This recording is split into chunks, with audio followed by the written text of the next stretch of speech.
अशिक्षित, अनपढ़ या फिर अंगूठा टेक हैं, अगर आप लोडर, ई रिक्शा, ठेला चालक, पान की गुमटी चलाने वाले हैं तो भी, अगर आप माफिया, दबंग, लुटेरे, अपराधी, मंदबुद्धि और समाज पर बोझ हैं तो भी बिल्कुल निराश मत होइए। आपको किसी हकीम, लुकमानी, सुलेमानी या असरानी के पास जाने की जरूरत नहीं। मेरे पास एक ऐसी दवा है जिससे गरीबों की बद्दुआ भी आपका कुछ उखाड़ नहीं सकती। संविधान का कोई विधान आपसे कोई सवाल नहीं पूछ सकता। मात्र 1100 रुपए ले आइए और पूरे शहर में आपका भोकाल टाइट।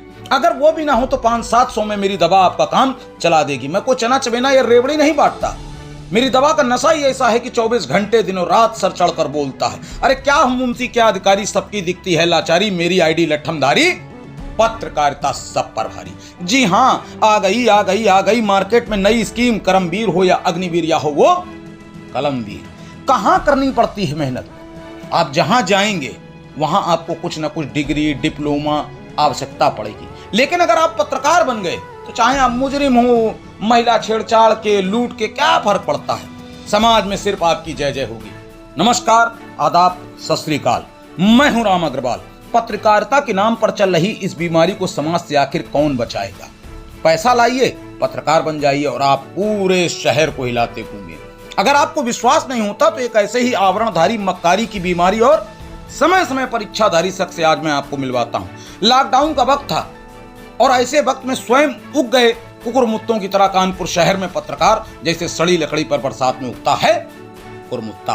कितने पढ़े हैं, कितने कड़े हैं और कितने सज्जन हैं, ये जानकारी थाने से लेकर सूचना विभाग तक आप पता कर लीजिए। एक बानगी इन साहब की लूट के मुकदमे में दर्ज है, जिसकी एफआईआर की कॉपी आप यहां देख रहे हैं। लॉकडाउन तक ये ई रिक्शा चलाते थे, लेकिन अब साहब पत्रकार बन गए हैं। उन्होंने भी एक नए षड्यंत्र की तैयारी कर ली और वो है लोगों पर फर्जी मुकदमे लिखाने की। गजब की बुद्धि है, गजब का विवेक है साहब। कानपुर के 2 व्यक्तियों पर मुकदमा लिखवाया, वो भी महिला छेड़छाड़ का, गैर जनपद उन्नाव थाना अचलगंज में। तहरीर में इतने छेद हैं जितने संविधान में अनुच्छेद नहीं। नाम है साहब का नफीस उर्फ चटरू और बड़का पत्रकार साहब। नकल के लिए भी साहब को अकल की जरूरत होती है, फिर तो ये पत्रकारिता है। लोडर की स्टीयरिंग थोड़ी ना चाहे जहां घुमा दो।